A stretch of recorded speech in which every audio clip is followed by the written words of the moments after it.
All righty, moving on to show and tell. Why don't we do the online crowd first? Let me see. Let's start up with. Show me the list there, Rylan, so we can go. Oh, Mort, how you doing? What do you got to show for us today?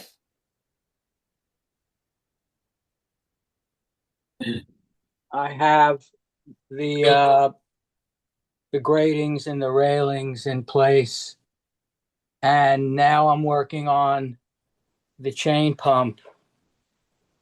And the chain pump that they give you in the kit is kind of basic and crude.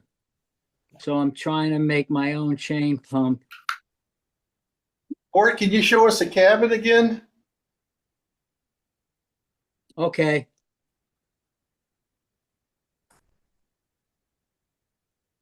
Wow. You see, there's a bench Nice. seat. Thank you. It's a bench seat with drawers underneath, the doors to the quarter galleries, which the modeler made the quarter galleries. I attached them and put in the seat of ease and a hanging lantern. I don't know if you can see it, the orange thing there. And you have his dining cabin with some beverage boxes and chairs, and his sleeping cabin with a bed, a dresser, a shaving table, and the great cabin. And the cannons on the gun deck are all rigged. I put in a manger, and now I'm working on the chain pump, the system. I'm trying to embellish it a little bit, make it a little nicer by planking the top of it.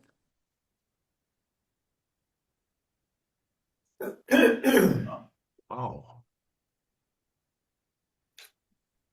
The hood, by planking the hood. If I can find it. And I try to dress it up a little bit, make it look a little more authentic. I'm still not finished with it. I may make another one. I'm not sure if I'm happy with the way this one came out. And that's about where I am right now. All right, Mort, thank you. All right, Mike Pelland, what do you got going on for us today? Well, I've finally got past my mental block on the gun ports, and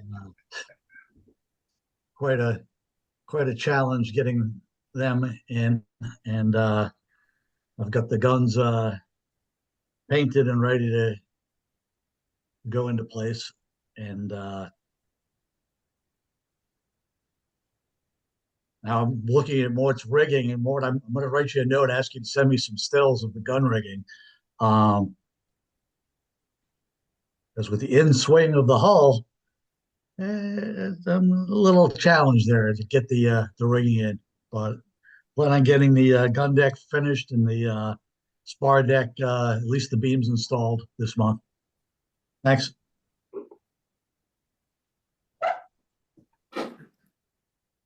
All righty. How about John? You got something for us today?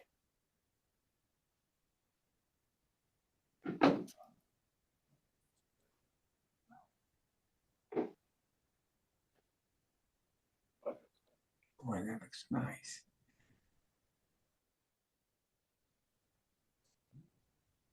He's muted. You're muted, John.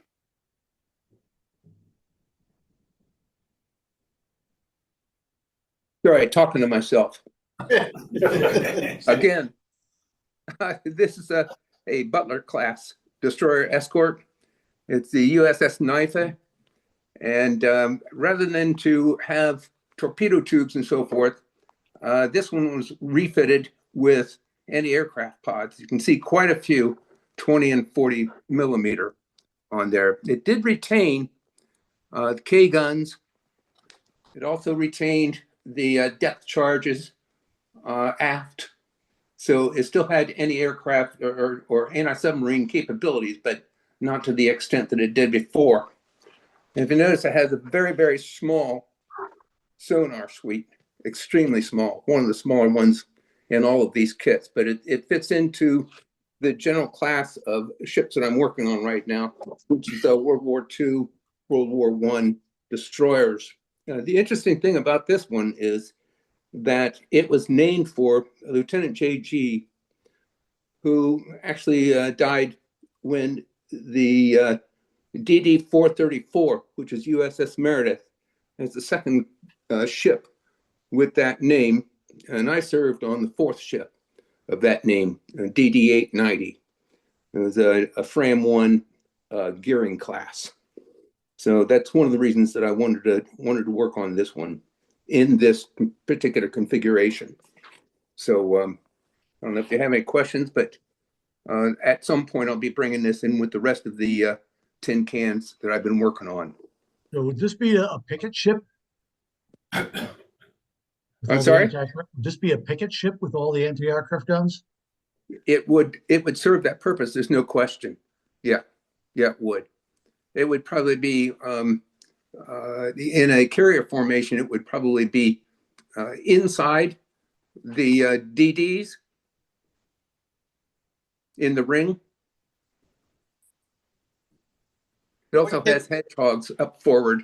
I didn't show that, but most of the tin cans at that time did carry hedgehogs forward, as well as the 5-inch guns. What kit What's the manufacturer? scale? I'm sorry, say again? What's the scale? This one is, let me see, 1/16. So 1 to 192. Beautiful. It's What- another Blue Jacket kit. They're just excellent. All right, very good. Thank you. You got Kevin Kinney? Yeah, Kevin. Yeah, I'm not in my workshop, but I could show you some of the models in my cottage. I can just get it up. This is a Emma Berry. It's been renamed HRSMS Chapter for my daughter who runs. Student. And I actually chose this model to teach me how to do framing. It's an excellent kit. And then at the most important place in the house, which is the bar, this is a scratch build of the America. And this was my second attempt at the America, and I reconfigured the deck layout because there are no real drawings of what she looked like when she raced. And this is my interpretation of what she looked like. A beautiful model, fully coppered. So I'm afraid that's it for the day. All right, thank you, Ken. Okay, who else is up there? Gene, did you want to expand any more on what you had shown us earlier? Or?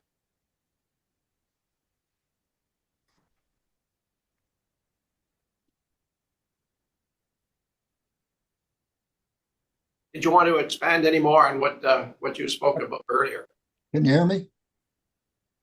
Yes. Have I Frozen. unmuted Oh, there successfully? you are. We got you. Okay, I want to try this. I'm not sure. There's the flying fish behind me. It's stretch built 1 to 64, modified from the old model shipways plans and other plans I could find. The model itself is pretty well complete. You can see there's a piece of plexiglass being fitted to it, which will be the water. It's going to be in port. I've got a big box made with the dock, the wharf it's going to be tied up to, and I'm busy making little Asian workers to load the tea on it.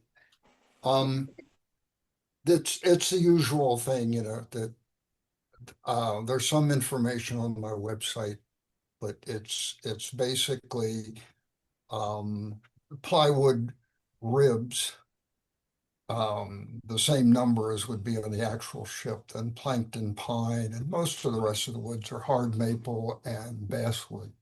And it's got a set of sails that are furled. as it might have appeared when it was in port about to depart. So this is the workshop, the workbench. There's one of the little British cutters, doesn't show very well, but that's another work in progress. It's necessary to have at least 3 ships in progress at any one time. And that's a working minimum. So that's what I've been up to. You're not going to introduce us to the cat? I'm sorry? Oh, the cat. Yeah, We want to meet the cat. The cat isn't in here right now. It's busy having its breakfast. Well, it's like my cat. They're usually the ones that call the rules. Well, this particular cat seems more interested in what's going on outside. So he comes in and sits on the windowsill. And as long as I keep a clear pathway to the windowsill, I'm okay. What's your logic on having 3 models going at once? Is it to keep from getting stuck? It's based on experience. I guess I don't know whether I have some form of attention deficit disorder, but yeah, and oftentimes I sort of alternate my days normally between printmaking and ship model building. So I do the morning on one project and the afternoon on another. Right now, this huge diorama, it's ending up 24 by 60 inches in size, and I have to build a case for it and all that. That's sort of taken over. So in the background, you can see the etching press, which is buried under boxes of ship model parts. So, but that's a temporary thing. I don't know why 3. It just seems to work for me. I'm thinking of starting a second so that when I get a modeler's block, I switch over to the other one. Yeah, that's maybe what's going on. I don't know. But you know, if you're tying rat lines, it's really nice to have another project involving, mutilation of wood or something to take a break. I like it. Thank you. All right, thanks, Gene. Who else is up there, Riley? Bill, what you got for us today? Well, thank you for asking. I don't have anything to show you today. I'm working on an aircraft carrier, escort carrier from the Second World War, and it's not going very well, so I don't have a thing to show, but I do have comments on the number of models to be worked on at a given time. I never dared to work on more than one at a time, because otherwise I only work on the stuff that's easy. Because like the rat lines that were mentioned, I have always hated those, so they would never get done if I had other models. And one time, though, I did. The gentleman mentioned printmaking as well. One time, for about 7 years, I was working on a book of Civil War letters. And so I'd work on that for half a day, and then I'd work on my ship model for half a day. And it was really a wonderful combination of things that are so different that that they were complete entities in themselves. So that worked out really well for me. Which escort carrier are you working? The Liscombe Bay. And I picked the Liscombe Bay was sunk on its maiden voyage near the Gilbert Islands, when a submarine had a lucky hit with a torpedo, hit right where all the ammunition was stored, and it was a huge explosion, and the ship sunk in 23 minutes and took over 700 of its crew with it. And I picked this particular ship. I had never heard of it or the escort carriers years ago, when I was talking to a friend of mine who was raised by a stepfather. And when I asked about his father, he said, oh, he was killed in the Second World War. And so I wanted to know more about it. He was a pilot on the Liscombe Bay, and probably on deck getting ready to take off, because they were just getting ready to launch a bunch of airstrikes when this catastrophe hit, and of course, very few of the pilots survived. Thank you. All right, thanks, Bill. All right. Who else you got there? Anyone? Tom, how about you? You got anything to show today? No, don't. Frankly, to tell you the truth, I don't know if it's modeler's block, but I haven't touched my Argus in probably almost 4 months. It's been so brutally cold up here that it's just yeah, and I've got a bunch of other projects going on at the same time. I plan to get into it again starting maybe this week because frankly, we have a heat wave today. It's actually almost 40 degrees today. So, all right, great. You got Mike, is anything? Yes, Mr. Allison. No models. I've been spending all my time publishing things lately, so haven't had a chance to get into the workshop. But hopefully in the next couple months I will. Oh, good. Well, I hope to see you again at one of our meetings. Definitely. Thank you. All right, someone could hit the lights. Maybe we can move in the house then. All righty. Who wants to start? You want to start there? I guess clear up just in front of you. Yeah.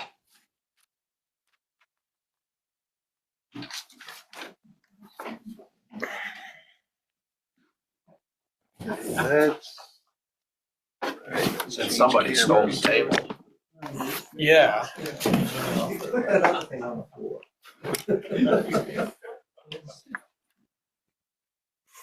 All right. Particular part you want? Yeah, so I'm going to showcase right along here first. So from last month, I've gone in and added in all of the scuppers. They show up on Chuck's drawings, but in no build that I could find did I see anybody actually try to put them in. So I challenged myself to go and see if I could actually put them in. Is that here? They're all the copper. So there's very well.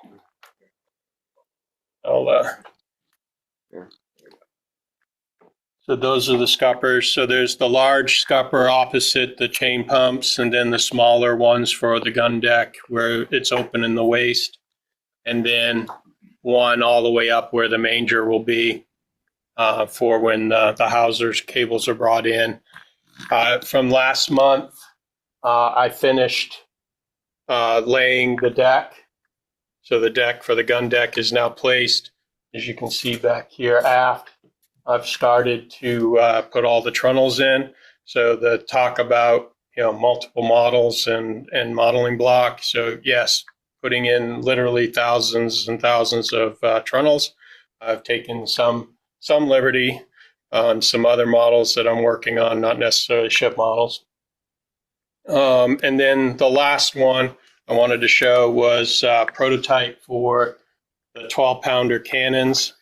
I think back several months ago, I brought in a brass one that I was planning on using, and I got more and more looking at Chuck's website and seeing his 3D printed cannon barrels, and decided I would try those, and I'm actually quite happy with them. Don't know if it'll show up here on the screen. But they do have all the King's insignia. It has the torch hole in it. What you see is almost right out of the package. I ended up just taking a little bit of grimy black powder and just lightly going over it. And then for the insignia and the torch hole, I went with a light gray powder just to try to bring up a little bit of the detail. But the black, that is what he 3D printed into it. And it really, the texture and everything of the barrel really looks like it's an iron barrel. Very quite happy with that. So, but that's progress for this month. John, very impressive. I like your workmanship. It's gorgeous. I will tell you, I've seen Chuck making these gun barrels, and the process he goes through to do it, and it took a bit of trial and error for him to get them to show up like you have there, but it's quite a process, and you know. It's an interesting debate going on in the ship modeling community because people are going to say, oh, brass, you know, you should be using brass, blah, blah, blah. And 3D printing, I've even had people tell me, oh, 3D printing is actually cheating. Bottom line is, even, you know, if you're impressed with the cannon barrel, Sean, eventually you're going to buy his 3D printed dead eyes and blocks. and in the very small sizes, it would be absolutely impossible to either cast them in resin or plastic or make them in wood. It would be absolutely impossible. The detail that he achieves with 3D printing is incredible. And, you know, as far as cannon barrels go, you know, the texture, you don't see that texture on a brass barrel. Right. Okay? You don't see any insignias or logos or anything. And frankly, even the trunnions are basically a brass rod that's slid through a hole. So, you know, it's just the workmanship you get with 3D printing is just beyond belief. That said, though, 3D printing in resin, I'm told, is pretty hazardous to your health, I'm told. But working with the powders yesterday was kind of a little hazardous to my health too. But I'm impressed. It's really great work, Sean. Appreciate that. Thanks. Yeah, I will tell you, you know, I originally, when I started this project, I went right out and I bought all the brass cannons for the build, and Gene was kind enough to photo etch the insignia and the torch holes for me. And I had been for more than a year now debating whether or not that was the direction I was going to go, or, you know, look at the 3D printing. And just seeing some of his work, you know, being out there on the internet and just looking at it, I figured I'd at least purchase a set and see. And I'll be honest, I'm very, very thrilled with it. And that's exactly, I think, the way I'm going to go with it. But yeah, the debate of, do I do 3D or do I do brass? I mean, I have resin cast, you know, figures throughout the model. I might as well just go all in and do it. So, you know, and of course, you know, Gene will be up here before too long with his 3D stuff on his model, and a little hard to compete. So I like the detail on the 3D cannon. Very good. Welcome to the dark side. All righty. Caelan, why don't you tell us what you're up to here? I have so far gotten the deck struts and propellers glued to my PT boat. I spent some time with Gene last week gluing the two-part epoxy. Then I plan on doing more of the deck house.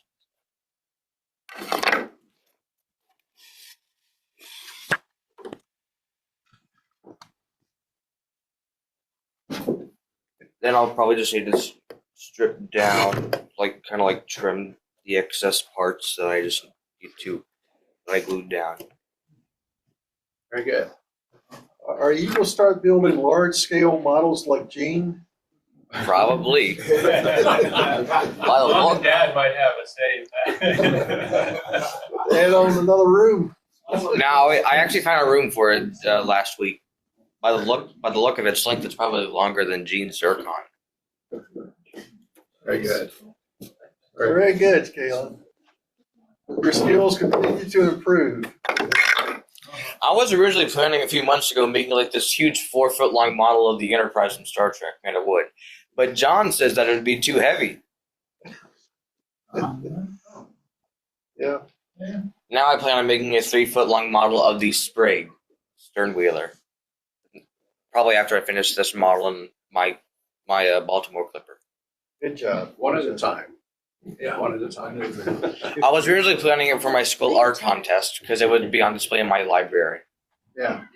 If you look, We talked about that, and April comes very quickly. if you look at models in the Navy collection, and also, you know, the traditional scale for ship models has always been 1/4 inch. And the Navy models, the ones that you see in the Washington Navy Yard and the Smithsonian in Annapolis, those were all 1/4 inch until they built the Forest Stoll. And after they built the Forest Stoll, 1/4 inch is the standard scale. They started to reconsider it because it was such a huge model. But yeah, but you know, 1/4 inch was the scale. That was the standard scale going all the way back into the UK, into Great Britain. But you know, as you get bigger, you know, practicality comes in. And like I said, when the Navy did the Forest Stoll, they started to reconsider what their standard scale should be. Yeah, if you go to the Navy Museum in the Washington Navy Yard, you'll see a model. I think it's the battleship Arizona, Missouri, right, Missouri. And what is it? It must be 16 feet long. And I think it said, like, at the time it was built, which obviously must have been in the late 40s or something, it cost $5 million. Well, you know, today that would be 50 million or more. So they couldn't possibly keep doing that. Yeah, that model, by the way, one of our members who long passed away, Henry Barbarack, he worked for Gibbs and Cox. They built that model, and he worked on that model. He was one of a bunch of people who worked on that model, and every once in a while he'd bring in, he'd bring in Oerlikon guns and whatever for show and tell. Yeah. Oh, wow. Yeah. I've seen in person a 1 to 10 scale model of the Yamato. Oh yeah, yeah. It's like, no, more like almost 90. Jeez. It's plastic. It's plastic kit. All righty, well, thank you, Caelan. I got a question. Yeah. So, either one of you can answer, but so what scale is that? Like 1/24. 24th, okay. I knew it was big. So, how do you paint the hulls and stuff with that? Do you use an airbrush? Do you go HVLP, big hand spray, or Well, first, since it's like fiberglass wool, I would apply I would wash it in my bathtub with like dish soap, so that way, because it's got like chemicals or something that when I paint it, it probably wouldn't stick on. This was a suggestion from Kevin. You should braid it. Okay. And then I bought some spray cans along with some spray primers. So when the painting comes, I'll just flip it over, then I'll just paint it with some primer with spray cans. Yeah, you gotta lay down a model. You have an airbrush? Yes, I did get an airbrush from Sean, so thank you, Sean, for the airbrush and the air hose. Well, you've got a lot of skills to learn. I'm going to be with John. I'm going to be with John this Monday at the taco stand. Good. After all, it is President's Day. All right. Very good. Better get riled up, John and Kevin. Well, that's all I had to show. All right. Thanks a lot. Thanks, Kevin. Don, you want to go? Yeah. He brought his own PT boats. I know. We got another PT boat. We're twins now. You think it? We're twins. Yeah. The PT meeting. You think his PT boat was big? You brought an Elko 77 as well. We're not talking about that. Here. All right, so I needed a break after finishing the Cape Cory, and I decided not to work on something that was already sitting in the model booth here at the museum. So I pulled out the PT boats that I'd carved the hulls on, and you said, who was it said that they kept track of their time by the date on the photographs? Apparently, I carved these 10 years ago, and so I pulled them out and decided to work on the Elko 80 and the Elko 77 at the same time. And so what I've done in the past couple weeks is only roughing out the superstructure or the deck house. Actually, deck house might be a better term. So, and we got the shafting and the props on. So, just a little bit of diversion before I get back on one of the other models that have been sitting on the pile forever and ever and ever. But I wanted to do something else today. Back in last February, we went up, was it February? We went up to Roanoke and we brought back Bill Tuttle's shop. Auctioned off to a lot of you members and made a lot of money. And in exchange, we said we would finish up his model of the Kate Corey, which is done. We just need to build the case now. But the interesting thing was the very next meeting, Don Good brought in some hard hats for the guys that went up on the trip. And the reason for the hard hats was we were loading everything into the back of a U-Haul with a ramp. But the truck was parked on an incline as close to the house as we could get it because it was pouring down rain. And so if you take the combination of the garage door that we were up against and the height of the bed of the truck and the ramp, we were hauling in all of this equipment and things into a space that maybe we only had 5 foot of clearance. And we were doing the head knocking. And so Don gave all of us that went up there and braved that a hard hat. Okay. And so then he brought, was it the next meeting? I think you brought in stickers that are our club logo. And Tim and I, who were in the taco stand on Tuesday, put the stickers on our hat, and we were sitting there. Caelan was in that day working with us, and we had him take our picture, which shows up in the logbook. And but he's been bugging us ever since. When am I going to get a hard hat? Where's my hard hat? It's true. I've been bugging to Tim. He would not answer me. No, he wouldn't, would he? My birthday was like last month or like the month before that. He never got me yet. Yeah, so he never got a hard hat. Now Howard's going to laugh even harder. Did he draw blood? Everybody up there drew blood. Well, you know. Yeah, you have to bleed first. Yeah. When you're young. Here, cut yourself. When you're young. I got a number 8 scalpel here with 23 blade. It'll do a paint job. We decided. John, you're missing something. We decided. Oh, yeah. Hey, John, you're missing the most important part. The propeller. That's what you're missing. The propeller. Oh, well, we decided he needed his own hard hat. So here it is. Oh my God. With the sticker. And if you'll come up, I'm gonna crown you. So turn around. And don't go nowhere. Congrats. You gotta step off the cord, please. There we go. There we go. So we're gonna crown you with a hard hat. Lights, camera. Don't go anywhere. Yeah. Because all junior members on their hard hats. Excellent. Oh my God. I was going to laugh so hard. And Get a red face on him. Howard is going so hard at that. You get the balance of the kit that it came from. All right.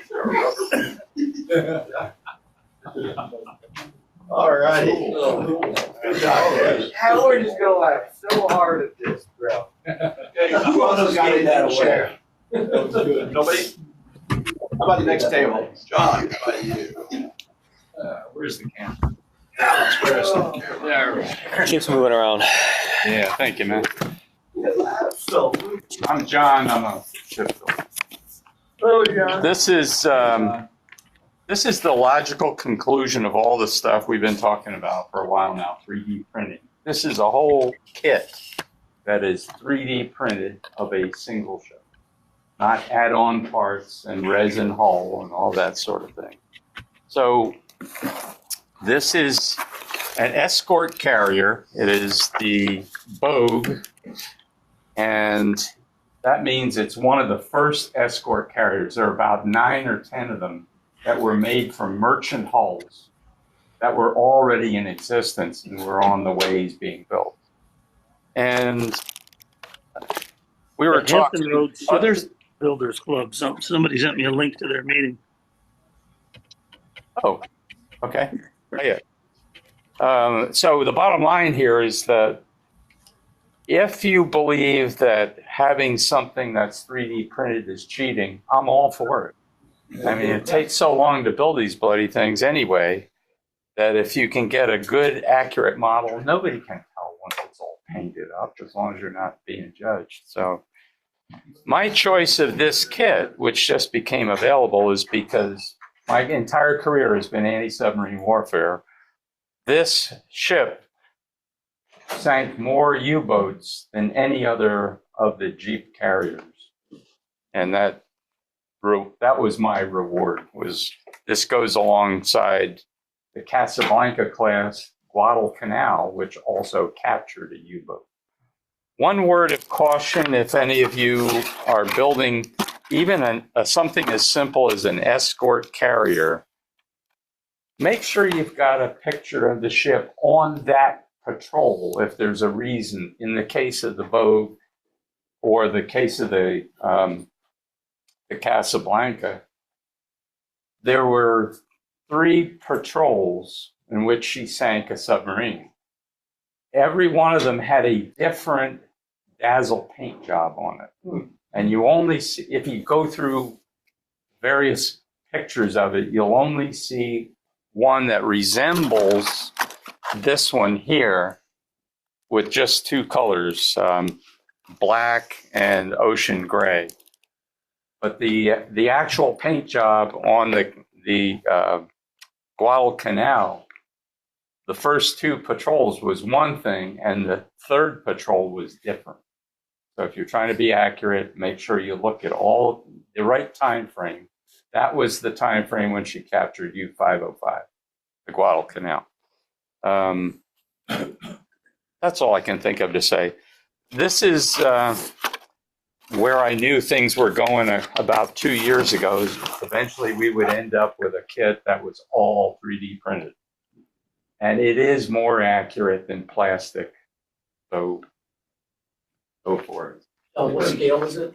1/350. Oh yeah, that was one of the questions. What scale is it? People looking at the box probably figure it's 1 to 700, and it isn't, because they do. Well, I can show it better here. Not multiple, kind of overstates. 1 to 350. 2 pieces. Yeah. The answer is it's twice the length of this box. Printer plate for the. And there's about 8 inches max. There it is. And that means that some of the parts are cast inside in the hanger deck. Try that with plastic screws and things without making it up out of 20 parts. Anyway, I thought it was an interesting kit, so I got it. I find that very interesting too. The Liscombe Bay was a Casablanca class built by Kaiser, and it was the second one right after the Casablanca. And interestingly, I don't know if I can share the screen. Let me see if I can share a photo I got up here.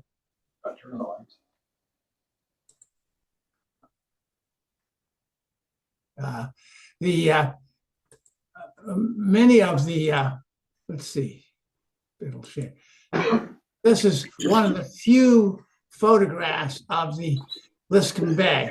You can see that it must have been on its way to Hawaii with a load of airplanes, which was one of the important tasks of the escort carriers in the Pacific, was to haul those planes out so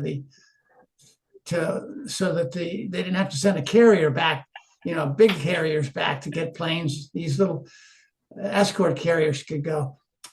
Henry Kaiser, in less than 2 years, this seems incredible, but it's true. Less than 2 years, built 50 escort carriers. Liscombe Bay was the second one, and most of them had that camouflage painting that you mentioned. But the Liscombe Bay, the only 2 photos I have been able to find that show the hull, including this one, doesn't seem to have any of that painting. So I'm probably going to leave my model without the camouflage painting. Makes it a little tight for landing. Don't be a wuss. Go for it. All righty. Anybody else at this table want to share anything? John's table. Next one over. All righty. What do we got? Right.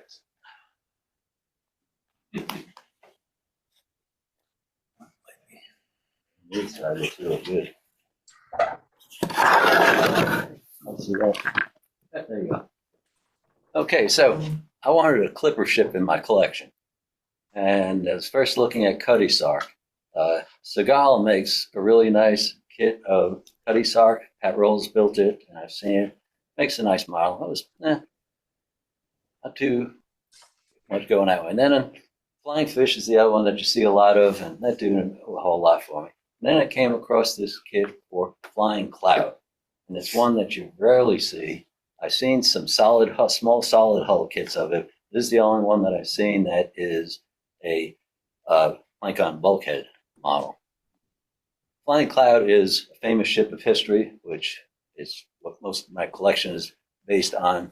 And what it's famous for is it was built for the gold rush.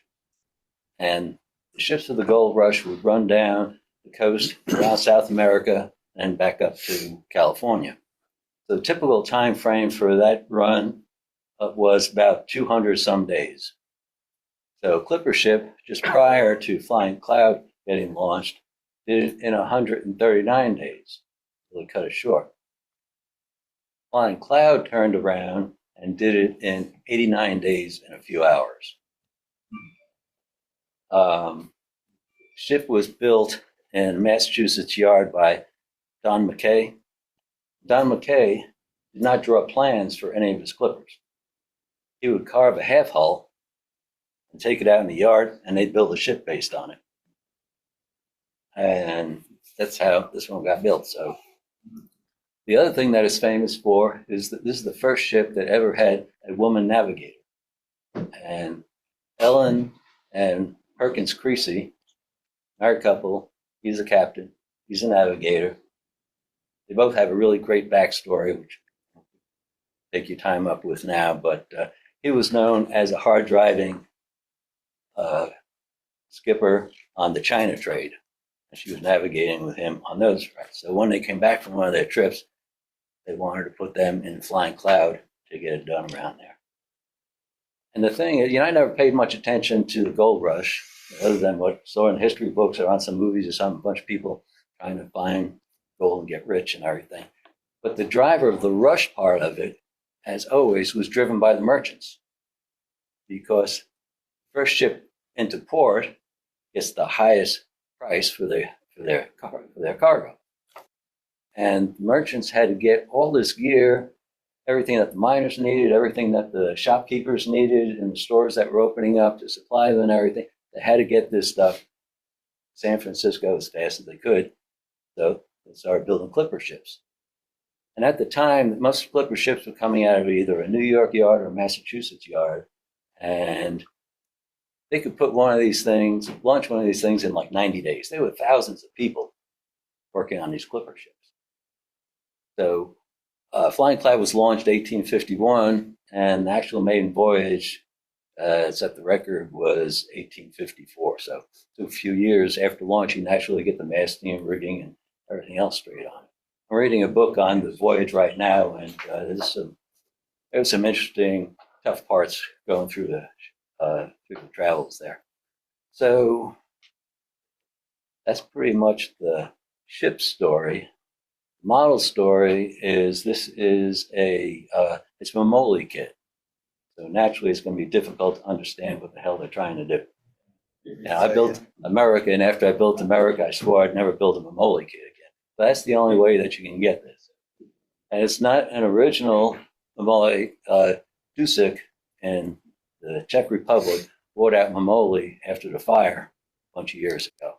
And they've started producing all the Mamoli kits as Dusek/Mamoli. So that's where this came from. It's a 1:96 scale. And it's it's a pretty good kit. All the pieces are laying and fitting together well. There's plenty of bulkheads. The bulkheads are spaced like 1 3/4 or something. So that's given me lots of space to be able to actually cut planks that are in scale to what the ship, how the ship was actually built. There's no plans naturally because there were no plans for the ship. But I did come across some plans. One of the builds on Model Ship World, one of the guys had a link to some plans for Flying Cloud.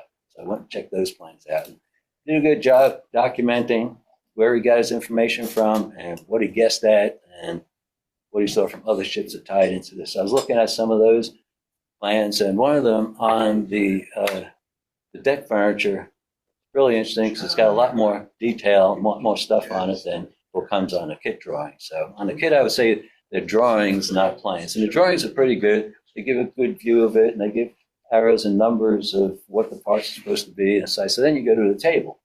Well, the table is only written in Italian. So I figured, well, I'll start making a translation table. So I looked up the first couple of things and used a couple of different online translation things. Some of them came out pretty good. Bowsprit, rod. Then a couple of other things came up as handkerchief or teacher. I said, okay, I don't think they're parts of the ship. But I have been able to get by with the listing of the material and the dimensions and going along pretty well with that. So one of our members at the Jersey Club, and I'm only gonna forward what he sent me. He's building, I guess it's a Mamoli kit of a Victory and Italian plans, blah, blah, blah. Well, he fed it into Chat GPT or one of the other AI programs, and he got out a full English translation. Now, I read the English translation. It's a little herky-jerky, but I guess it's quicker than going to a translator and doing it word by word. So, It also does better with the context. It can infer from everything that you're doing something related to a ship. Well, the directions are in multiple languages, so they are in English. But Mamoli gives you really sketchy kind of directions. I was looking at the tables of the parts, and the tables continue from one sheet to the next, and at least they're sequentially numbered from like 1 to 900 something. Yep. But then having to know which sheet you're looking for which part number, it's a little crazy. But it's at the beginning too. Once I look at this stuff for a year and everything, I'll be a lot more familiar with it. I have another hint for you. When I was doing the same thing for my Danish boat, ChatGPT didn't exist then. Maybe it would do a better job, but a lot of the words would come up way out of context, like you said. But when I searched for images and I limited the search to the country of origin, so you put in whatever word you're looking for on Google anyway, and then site, SITE, star dot, in this case, IT for Italy, I guess, and then go view images. If it's a noun, something physical, you'll get pictures of what it is. And I wish I could think of the example, but I went from something that made absolutely no sense whatsoever to a picture of, oh, well, that's it right there. Yeah. So, it helps with objects like that. The way he put it into Chat GPT is he basically took a photograph and uploaded the photograph. Try some of that stuff. Yeah. But you might go from handkerchief to something that makes more sense nautically or whatever. Frank Mastini's book, Ship Modeling Simplified, has a nautical dictionary in the back of it, and it's an Italian-American nautical dictionary. So all the nautical terms are defined in his book in the back in the dictionary. Right, Okay. Christie? Yeah, my question was, you mentioned there was a nominal and that could be used to take off accurate lines because they have to Are those lines on, you know where those lines came from? The hull lines for the model that you're building, did it come from the half model? Did somebody measure that and reverse engineer a set of drawings?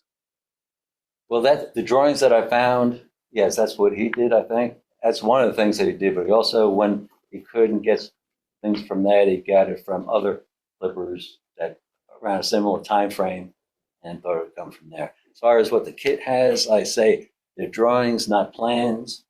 And so it has the typical side profile of the full ship scale and everything, but everything else is just drawings of the pieces and everything. So I don't think they got that from the takeoff of the half hull there. And I don't know, because his later ships, he did actually come up with some drawings on some of his later ships. Anyway, don't want to hold you up too much. Just a couple of things on the model itself, on the planking here.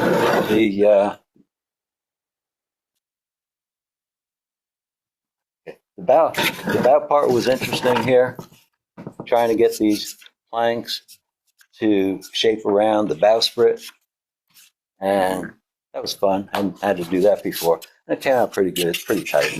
The rest of my planking, I always, as hard as I try and squeeze these planks together, I always wind up with gaps, and then I put some gouges in it and everything. But it's the first planking. I can smooth all that stuff out. So this is designed as a double plank. Yeah, it's double planked, and then the bulwark is planked on the inside too. So okay. It'll be like triple planking on it. On the stern here, though, which was interesting. Okay, so these planks here end, and then there's all that space around there. And I was wondering if that was real on a ship or not, and I couldn't find much in the plans and everything. So I went on Model Ship World and I saw there's a couple of builds there, and they didn't have stuff, and they went all the way around. And I said, well, I'll do for that. There's got to be something that fits in around here. So I went, and some of the older Blue Jacket used to make a solid hull kit like this here. They stopped making those in the 90s. Anyway, they weren't around. So I finally found something on the drawings that had a number pointing to it, and the translation came up as transom. So that was good. So I went to the table, and it said the material was metal, and it was 63 millimeters. I said, so there is something that wraps around there. I went and looked at all my metal pieces. There's nothing. It had to be the ship name or something, some kind of plaque. Nothing. Then I finally kept looking around, went back to planking, and went back and looked around. I did find in there a wood piece of the Flying Cloud name at 63 millimeters. So that's what's going to go onto the stern. But it doesn't wrap all the way around. And even on the plan, on the half side plan of it, it showed it sticking on the outside of the framing. So anyway, I'm going to plank that in, be done with it. And after I plank that in, then I'll adjust the rest of this stuff here. Anyway, that issue aside, it's not going to be historically correct. It's more decorative for the model, because when they put these things out, they would just white paint on the back, Flying Cloud, Massachusetts, and shove it off and let it go. But it's a model, so make it a little decorative, because it's going to be sitting. I have room for one big model left, and it's going to be sitting across the room from Royal Caroline. So it's got to have some attraction to it. Yeah. Make you look at it. All right, thank you, Hank. All right, that's all I got. Dave, would you like to update us on what you're doing here? Sure. So this is the New Bedford whaleboat from the Eric Wanberg plans and building jig. When I brought it last time, it was still upside down in the jig. I had finished the external planking and had no idea what the inside looked like. Right after the meeting, I took it off the base so I could flip it upside down. And the time since that meeting, which has been about 8 weeks, has been devoted to the 36 frames, which are all individually bent from Holly. Holly is wonderful to bend. You just have to basically dampen it, and it will bend and hold shape. The only tricky part is clamping it in place when it's wet. It's actually way softer than when it's solid, and it's easy for the clamp to leave a mark. So that took a little working around. And this is done inside the building jig to give it something to support holding shape when you take it out of. The real moment of truth was this morning when I popped it out of the jig and it held its shape, and it looks like it's going to be viable for finishing. So pleased with that, and got to finish the internal planking, boards, whole bunch of stuff on the insides, and then all of the mast, sail, and whale hunting harpoons and hardware and stuff.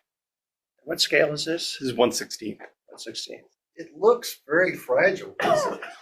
Well, I don't want to test it, but it is. It's stronger than it looks like. For instance, the tops of all these, I left them long, so I had to lay it on its side and use a chisel to cut them to length, and it survived that just fine, which to me means it's pretty robust. Yeah. Very nice. Really hard to see on the camera, but it is a very beautiful. Thank you. I think they can tell. Al, you got a question? Yes. I looked real close at it. I could not tell what kind of substance it is. Is it aspen? It's holly. Holly. It's holly. And it's not going to be pure holly because it's starting to look pretty boring. So some of the other stuff I'll use some other woods for. Very interesting. Freya, would you like to talk about what your plans are, or what you have? Your kit? Yeah, I have a kit. I don't know what brand it is. This is not the box. It did not come in a box. It came in a. I think it did come in a box. I don't have the box. Those of us who are old and hard of hearing. Yeah. That's the title card thing. I don't know what brand it is. It says it's made of pear wood. Yeah, it's just laser cut. Yes. Yeah. Was this something you purchased or was given to you? Because you said it was missing a part. Yeah. Yeah. If anyone has a sharp pencil, we trace that missing part and get you a replacement. There's a missing part. Yeah. Probably gonna start it this week. I've been working on a lot of school projects, so I haven't had the time to start it. But yeah. You have to get your priorities straight. Yeah. Yeah. School can wait. No to her mom. We don't really mean that. I hope it goes together very well, but it looks, being so small, sometimes smaller things are really hard to build. I know, yeah. Okay. So does anyone else have anything to share before I monopolize the rest of the meeting? Yep. Yes. You guys open to little shop and tool tips? Sure, Yeah, absolutely. it's show and tell, not just show. Yeah. Okay, I can show and tell. Speaking of small models, after having the pleasure of dealing with the Mantua kit, which is a special form of punishment, I decided I've completed a number of the Midwest. He's camera. Is that on this? Oh, yeah, no, it's showing. I'm sorry. Yeah. But we can't see it over here.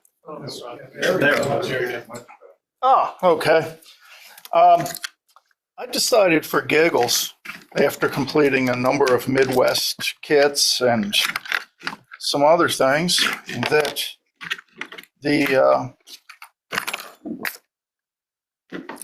I've got a Mighty Mite tug underway. I have a Secaunet Day Sailor underway. I've got a few other things underway. I'm one of those guys that has 3, 4, 5 things going at once too. Not to mention my evil model railroading, which apparently we're not supposed to say in this room. But in any event, don't listen to him. in any event, hey. That's the old school. A model railroad is nothing more than a diorama in which to display your static models elegantly, right? Okay. But a lot of the folks, at least up at Deltaville, were not at all familiar with using scalpels in preference to X-Acto. Scalpels are wonderful because they're very sharp and the blades are very cheap. And the handles have actually been optimized by people who care about making accurate cuts because they're called surgeons. And one of the interesting things I decided to do for giggles was to buy some of the dirt cheap kits off of Amazon, because I thought they can't be much worse than that darn Mantua kit, and probably the wood will be better. Well, it's a toss-up on that.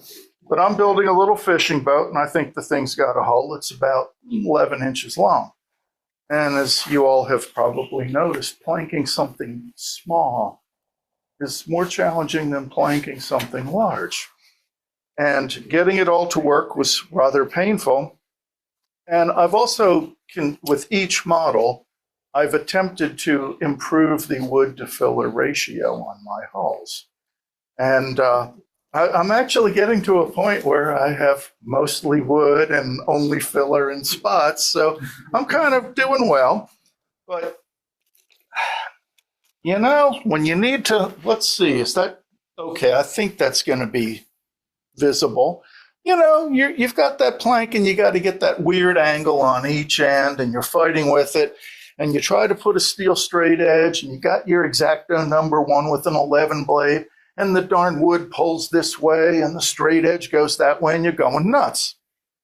This little beastie here, if it's ever been used on me, fortunately, I was already in the hands of the anesthesiologist and didn't know it. This is a fairly large, it is a number 23 scalpel blade. You can buy scalpel blades quite cheaply, and they're wicked sharp. And non-sterile carbon steel ones, 100 of them's $10. I mean, they're like X-Acto number 11s. I will say that the number 11 scalpel blade does not tighten up nicely. It's thinner than the X-Acto number 11, so you use a small handle. But to get moving along and quit taking everybody's time here, what I've been doing with these thin strips, lay it in. I've got a tick mark. I know where the opening ends, and I need to see where that new piece crosses over. Nothing new there, little tick mark. But the nice thing about this is you can, with this long curved blade, you can very gently sit there and make sure you're lined up on both ends. And for bonus points, you can tilt the blade slightly to put the chamfer on it at the same time. And these are so darn sharp, they just go right through. And there we've got a nice sharp cut, nice chamfer. You may still need your sanding block next to you. There may be some refining. I won't say I have always gotten it. But places where I would have had filler using my normal approach, I've consistently been having more solid wood. So, anyway, that's my little silly thing. This is a number 8 handle if anybody's interested. They all come in different numbers. Different blades fit different numbered handles. This is a cheap Pakistani one. It's not elegant. It's not beautiful. It works. Blades come in all styles. And, I mean, I have plenty of X-Acto stuff too. Some of the scalpel handles like these, the steel ones, they're not real comfortable. I really should dip this handle in plastic dip. I'm never going to sterilize the thing, of course. With a little arthritis in your knuckles, it starts to hurt after a while. But that might give you some ideas of... Where do you order them? You shouldn't have. There's a company... There, you can get them on Amazon. There's also a company called Havel, Havel, which sells 100 packs of scalpel blades, dirt cheap. However, buying handles from them is hit or miss. I ordered 2 number 8s and I got a number 8 and a number 4, and they ghosted me the moment I emailed them back. But at $4 or $5 a piece for the handles, I just said, walk away. Who needs the frustration? So thank you all, and thank you for welcoming me. Agree with I like every. to add, you don't realize the sharpness of a scalpel blade until you've used one. Then your X-Acto 11 seems like a butter knife. Oh, yeah. You can get packs of those with plastic handles You might on. as well be using a hatch. A really important safety point. They were not designed for wood. They're really, I agree with everything you said in terms of how useful they are, but really careful and use eye protection because using them on wood, they're really easy to break. Yeah. It doesn't matter how big the blade is because the weak point is the hole where it goes into the holder. But they shatter really easily. Yeah, don't try to plot pride with a carbon steel scalpel blade. Hilarity will ensue for someone. What about changing the blades? Same way we do it in the operating room. Use get a surgical clamp, one of the really cheap ones that you can buy for $3 or $4 at Hemostat. I use pliers. Yeah, Hemostat works really well. Pliers will work really well. Point is, don't do it with your hand. Yeah, don't kid yourself. You're going to be able to grab that blade and do it because, you can buy sutures online too, but stitching yourself up is not an entertaining idea. Want to grab the light? Plan B. Yeah. The lights, Do you use the scalpel, being that you use them every day? Do you use them in modeling? Oh, yeah. So I use the scalpel on, use them all the time, but I use the scalpel on stuff that's little and I don't have to push hard on and really sharp. The reason we talked about chisels last time is that's what I use for anything substantial. Because you cannot, you can trim and shape boxwood a little bit with a scalpel, but you can't just go picture to picture. They are so wickedly sharp that the small blades, instead of when you're cutting something diagonally with them, if you go gently for your first pass, unlike a X-Acto number 11, for instance, that wants to follow the grain and pull, the scalpel will ignore grain if you come in at a low angle and draw gently. Once you've got a groove, you're rocking and rolling, you can finish it off. All right, Gene, my turn. Can I just make one more comment about this? Sure, go ahead. I always loved the number 11 surgical blades, and my dermatologist was cutting something, and he said, "Oh, I prefer the number 15." So I got a bunch of 15s, which are a little more sturdy when you're pressing down on them. And I haven't tried the 23s. I'm going to get some, but I love those handles. I've still got the steel handles that are not very comfortable, and that plastic. Yeah. And one additional caution. I don't know, probably nobody there has been as stupid as I have been in terms of this issue, but at least twice I inadvertently knocked the scalpel off the workbench as I was standing there. And one time it stuck into the mat that I stand on. I fortunately was quick with my foot, but one of those 11 blades, I think, would probably go right through your toe. So, Now I put, when I put the blade down, I always put it in the middle of the table, so it can't possibly slide off onto my foot. It's like the old joke: if you only catch a soldering iron rolling off the bench once in your career. I haven't done that. All righty. Good. All right, Gene. All right. A few weeks ago, a bunch of us, well, not a bunch, but about 6 of us went up to Cabin Fever. And here's a couple of shots of us. For those, it's for those that are not familiar, Cabin Fever is an annual model engineering show and exposition up near York. And in there are marvelous steam engines, working motors. They have model trains of all scales, live steam. It's quite a show to go to. And here's a picture of us post one of the days, decompressing from the day's touring. They also have consignment shops, auctions for tools, toys, whatever. It's quite an event. Okay, next. And one of the rooms they have is this huge dirt pile with all the RC excavators, cranes, trucks, and that is a facet of the show which is growing exponentially. They didn't have that last time No. I was there. No, They've it's almost taken over. Yeah, that For the they have show. a pool for boats, and the trains sadly are diminishing. It seems Well, they were they're always being the relegated live- to yeah. smaller rooms. Yeah, and they were the live steam guys that really aren't Oh, into yeah. the whole scenery and detail. They're into the locomotive building itself. Oh yeah, I mean last my year. other hobby, I still have Yeah. at least one casting kit from Cabin Fever. Yeah. One in Leesport. Okay, that's how long I'm backed up. And last year there was a fellow that had a what was it, a coal-fired live steam engine. So that I mean it's quite next. That's quite extravagant. And of course, going around looking for tools and looking at all the vendors, and it's a money-losing proposition. For whom? Yeah, for whom? And this is Not for Gary Shonley over this there is in a Jig. picture of one of the consignment rooms where you can either purchase or put your bid in for auction, and they have everything. People are just emptying their garages, it would seem, of items. This is a fellow, a friend of mine, who's demonstrating some of the models of the engines that he cast and built himself. Next.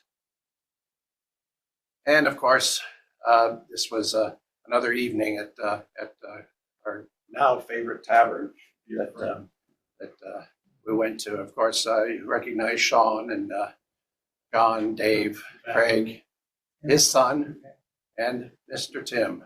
Tim's kind of, I don't know, dad or something. He was there first, I think. All right, next. All right, he can move on to the next. And of course, while we were up there, we were introduced to the Pennsylvania winter. And fortunately, it didn't snow very much. It was just a few. It was probably not more than an inch or maybe an inch and a half. That was when we were leaving. Yeah. That was enough for a four-wheel drive car. Yeah. Oh, yeah. Four-wheel drive was no problem. And here is the pool where they'll have a lot of RC models, and that's another facet that seems to be growing. A lot of and this was a nice big model. Man, that's crazy. Yeah, it was just there for display. I don't know. Someone locally, I think, built it, if I recall. They made the funnels a little small. All right, next. And of course, in the consignment shop, like I said, you can find anything and everything. And lo and behold, Greg and I lay eyes on this and went to battle over who was going to take it home. It's a Navy Pelorus from 1942, and I have never seen one in the consignment. It was a very unique and odd piece to be there. In the middle of Pennsylvania. Yeah, I've never seen one of those up there. I've seen Yeah. a lot of weird things, but not one of those. Well, long story short, it followed us home. And ended up in my garage. Thank you, Craig. And I went to disassemble it and restore it to the best I could. I wanted to leave the exterior patina intact, so I just restored the interior parts. The scale on it, or the azimuth on it, was corroded from, I guess it had been submerged. You'll see some pictures as we go further.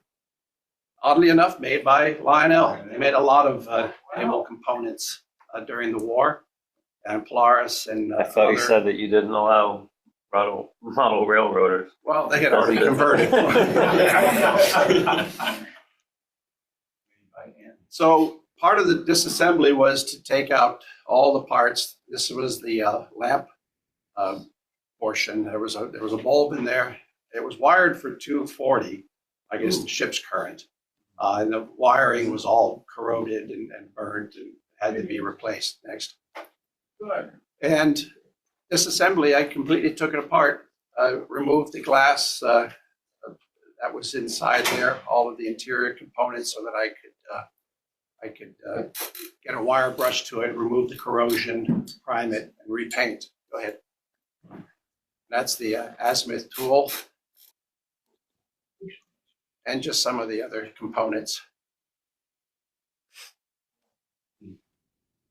It was easy taking it apart. I just had to make sure I remembered where everything went. As this ring was not that badly corroded. There's a little bit of corrosion on the edge, but the part that next was corroded the most was you'll see in a moment. There's the box, the rheostat. Now I have a question. This was originally wired for 240. Obviously, I rewired it for 120. Right. The rheostat shows resistance changes, but does not change the light. Is it because of the 120 is not allowing the rheostat to function properly, to dim properly? What kind of bulb is it? What? Yeah. It's just a 120 bulb. Yeah, but is it tungsten? No, it's just a regular screw-in light bulb. Yeah. A normal. But anyways, I mean, it does work, but it just doesn't dim as I had hoped it would. Now, what wattage bulb are you using? Oh, it's just a 60-watt bulb. But it's incandescent, not. Yeah. It's not an LED bulb. It's just an incandescent bulb. Okay. I was just wondering if there was a conflict between the 240 rheostat versus the 120. No, a rheostat is just a But that's what I carbon figured because strip because I did test it through a voltmeter, and it showed variable resistance, indicating that it is working. I would think that given the interesting world of the military, it may have been a specific bulb. Who knows? But anyways, you might try like a 25 watt. That's unimportant at this point or something, but obviously, as can be seen, the wiring had to be replaced. Oh, Craig, to answer the question we had about those two prongs on the side, there was no internal wiring that would connect directly to the ship's power. This was a remote cable that plugged in and maybe plugged into the bridge or wherever it was, so it was an external kind of power source. The way it was wired, it's wired through that plug. So to power the rheostat, you had to plug into, I guess. Did that sound reasonable? Yeah. Actually, it doesn't. Typically, these are hardwired. But indicated by the way the rheostat was wired, it went through there, and then that's where the circuit is broken at that point. Right. So I don't know. It's strange. It could be a design where you want to retrofit a ship fairly quickly, right? And you don't have time to go, or you know, put the effort into getting the electrical into the bottom. Anyways, the point is, you could power it through that prong. There was no wiring going down to a permanent fixture that would plug into the ship. I'm more familiar with aircraft electronics than I am naval. I don't recall, at least in modern, the only stuff I ever worked on was harpoon launch controllers and things of that nature. And I know there was no 240 AC floating around in there. There was 28 volt. Well, the rheostat's marked 240. Oh, yeah. That's just the rating for the part. It may have been a 28 volt DC circuit feeding that.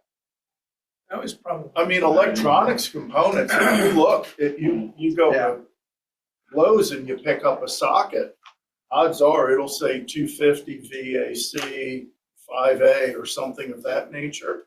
That's only the maximum rated voltage for the component to be considered safe. Well, regardless, it's wired for house current now, so I can light it up if I want. Well, hook it up to a 12 volt battery and see whether it gives you the dimming and lighting you want. It would at least answer your question, and then you could scratch the itch of how to replace the power. Oh, yeah, we don't need to go down this rabbit hole right now. Okay.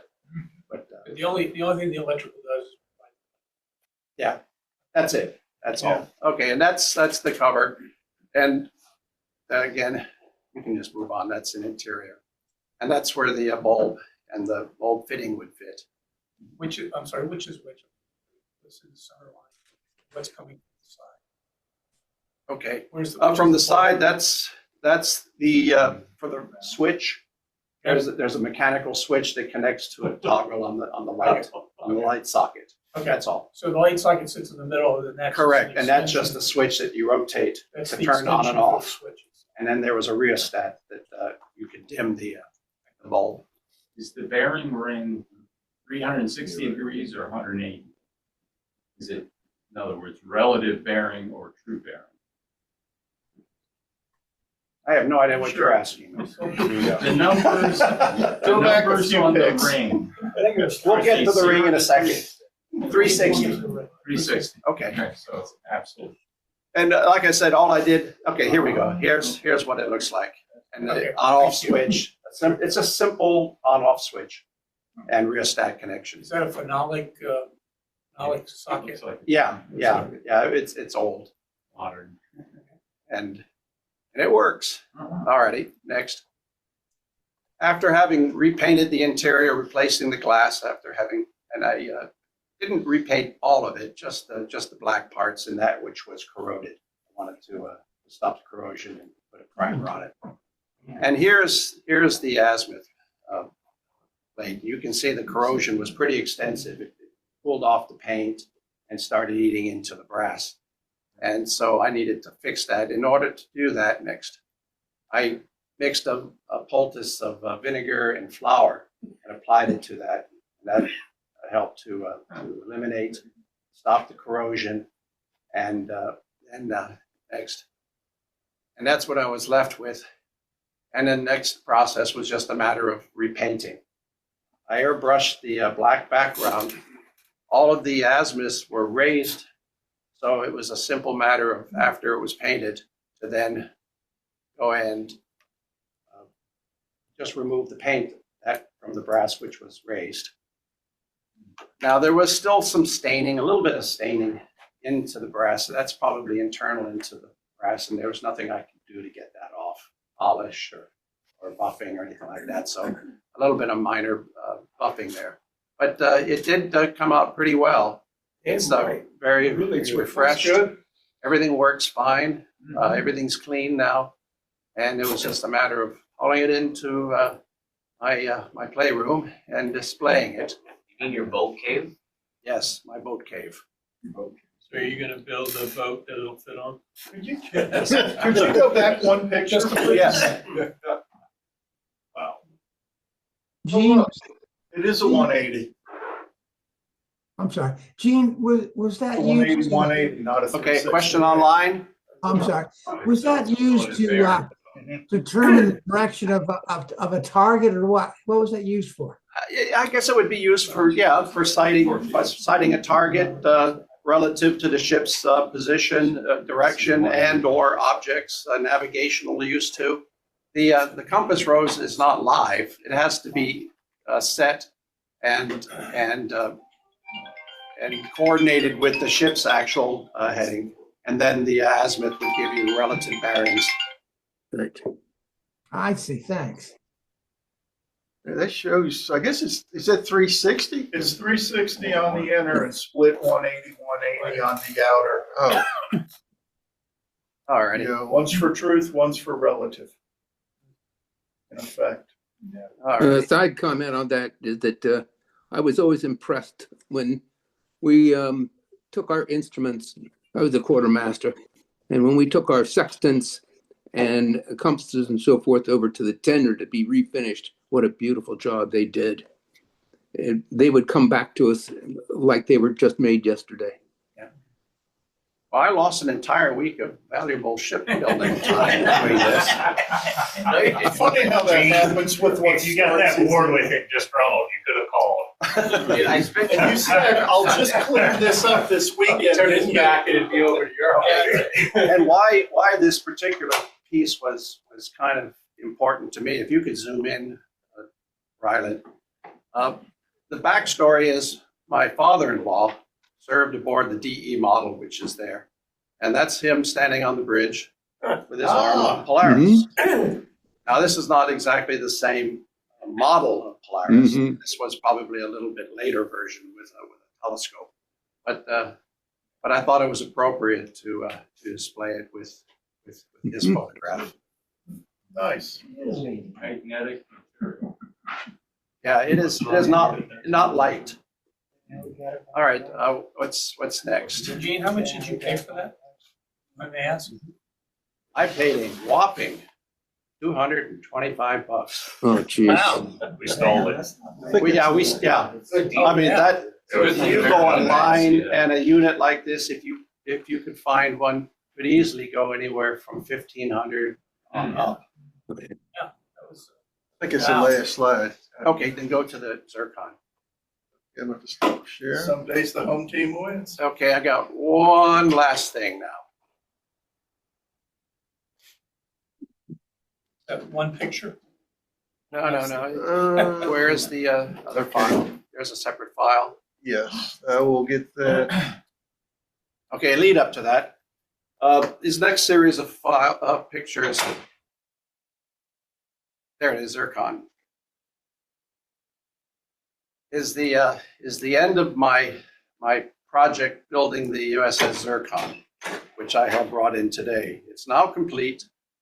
Yeah, you can just start there. Okay, that I picture. got to start sharing again. And it's taken me a year, 4 months, 8 days complete. Is this showing?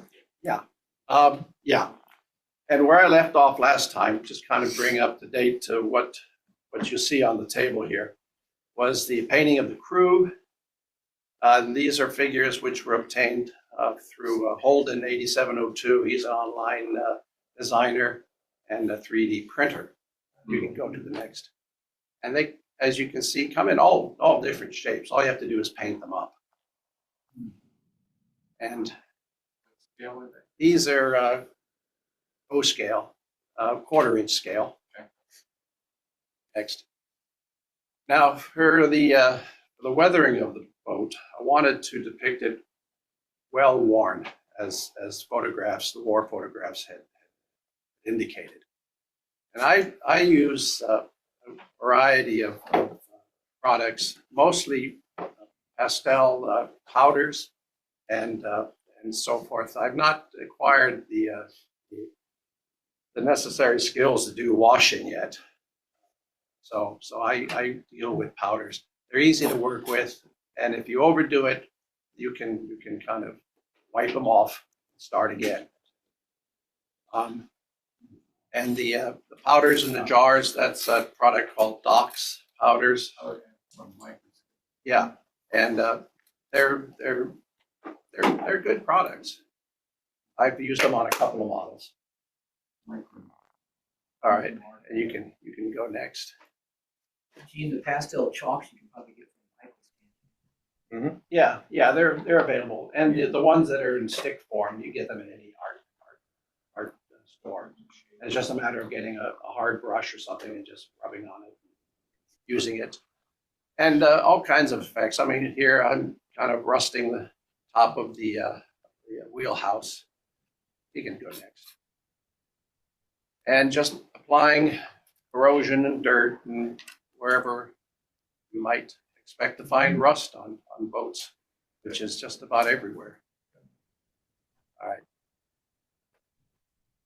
All right, next.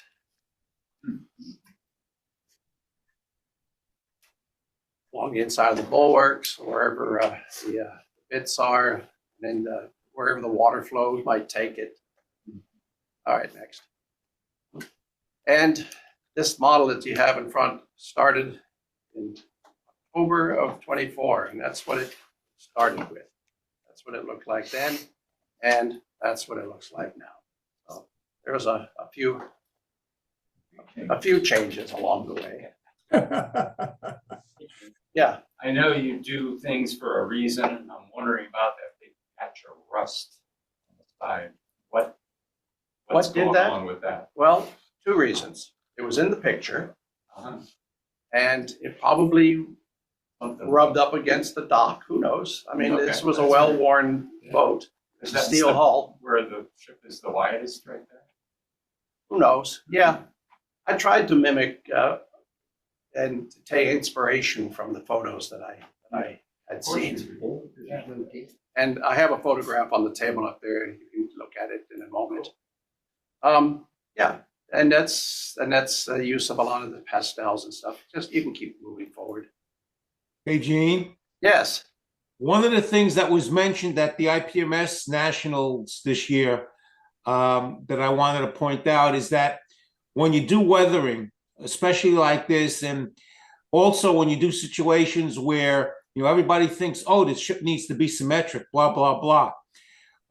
One of the judges, I think, well, he's more than a judge. He happens to be a judge, but he also said is that if you have something that looks a little strange or looks a little bit out of place, for example, that extra rust in amidships, he says, if that's actual reality, he says, it helps out everybody if you display a photograph with the model, and then the judge knows that, hey, I'm not, this isn't a mistake. This is reality, So yeah.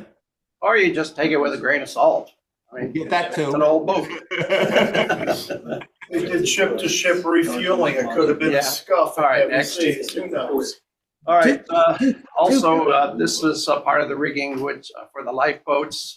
What are they called? Where they hang ropes for? Yeah, monkey lines.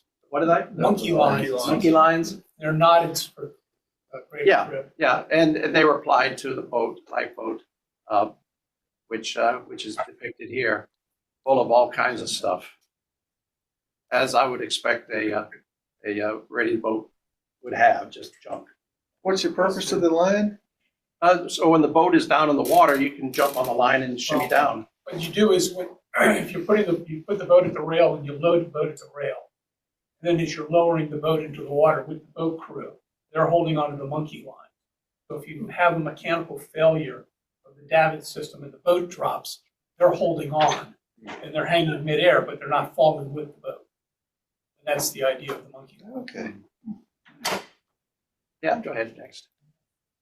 Another picture of the lifeboat. All right.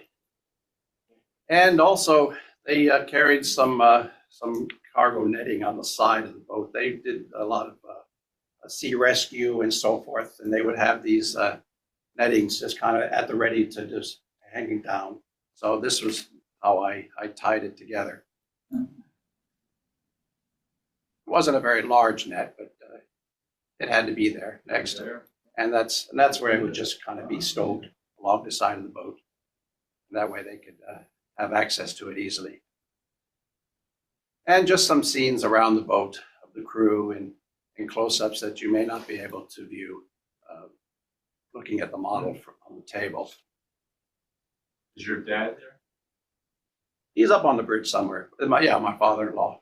Yeah, a backstory briefly. He served aboard this ship early in the war and then was transferred to a destroyer escort later in the war. So he was aboard this boat. And this was the yacht, Nakoda, built for the fishers in 1930, body by fisher people. So, Gene? Yes. In terms of the weathering, two things. The first is, how do you spell the name of the company? I couldn't quite get there. It's Docks. Weather. DOC apostrophe S. Yeah, Docks. And you can get it at, what'd you say, Micromark and so forth. And it comes in little jars, and it's and the other pastel chalks were from any art store. They come in stick form. You can get them in a series of black and whites, grays, and you can get a color one also. Okay. They're good for everything. There's a product, hand pastels. Yeah. Hand pastels are real easy. Yeah. And on Amazon, so you get free shipping, unlike some of our other vendors. And just some details of roping and the crew around the boat. in terms of the weathering, if I could, Gene, so would it wipe off if you reach with a cloth, or do you spray over it, or how do you keep it on there? Some of them are pretty tenacious, but I do dull coat over to seal it all in. Otherwise, they'll come off in your hands or they'll rub off. Okay. Now, when you do weather the boat with the chalks and dull coat over it, the effects do diminish slightly. So don't be alarmed if all your work tends to disappear. That's a good thing, because then you can always go back and add, but it's harder to take off effects once they're on there. Yeah, thanks. And of course, crew doing what crew do. Yeah, you can just kind of keep going. And I suppose that would be my father-in-law there. Mm-hmm. These figures you carved or? No, these are all 3D printed figures, and I purchased them from Holden, 8702. I think is his call sign. He has a Facebook presence, and he has a whole line of figures in different eras, different configurations. So you just took blue collar figures, and did you navalize them, or did they come with? No, they're naval figures. They're naval figures. Yeah. Okay. Does he only do military? No, he does all kinds of odds and ends. I'll need a pair of fish. Yeah. This okay, and then of course the plaque. I etched myself in Jerky. the jerky, yeah. It is quite jerky. Alrighty, it may be the end. I don't know. Okay, yeah, and that's a wartime photograph, one of which I referenced for a lot of the effects I saw. Alrighty. Now, one out, one in. That's my next project. I was able to get some of these drawings from John, and I don't know if anyone recognizes that plan form, but you can go next. It's the USS Huel. It's a Kimono class Army freighter acquired by the Navy, and this is the boat subject of my next project. Kind of an odd pick, you would say, but it has a backstory. Your father-in-law served on it? No, it's getting there. It's getting there. It was the star of Mr. Roberts, the movie from 1954. This was the vessel that they filmed that movie at. And here's a screenshot of the crew doing the movies and so forth. Starring Henry Fonda, Edward G. Robinson. And I've seen that movie many, many times, and it's an excellent source for detailed information. You notice nice figures when you make. Yeah, and just looking behind the crew, you can pick out details that would otherwise be unavailable. One interesting note is this whole structure here with the ladder going up. That's not part of the ship. The Hollywood had constructed that for filming purposes because they had to have the palm tree deck. Oh, yeah. Which is going up, which is interesting. You can see the deck behind it. That's the top of the hatchway. And the ladder sits right on top of the hatch. That's impossible. They would never have allowed that. But this is how I will depict the model, the movie version of it. So, with the palm tree. With the palm tree. And James Cagney. James Cagney? No, it wasn't. No, it's Edward G. Robinson. No, it's James Cagney. It was Cagney? Yes. James Cagney. Oh, okay. You dirty rat. Wrong crook. All right, I think that might be That's it. That's it. Old Halsey later on. Gene, I wouldn't be surprised if, as you're trying to pull details, that some of the details of the ship doesn't change from set to set. Oh, I wouldn't be, but it's fine. Yeah. But I'll use the drawings as reference since the Huel was the ship used, and then add whatever was necessary that Hollywood put on there. But you've got the enemy below that's got a destroyer escort in it. Perfect for right after you finish. Been there, done that twice Check before. your ASW file. Alrighty, why don't we take a couple of minutes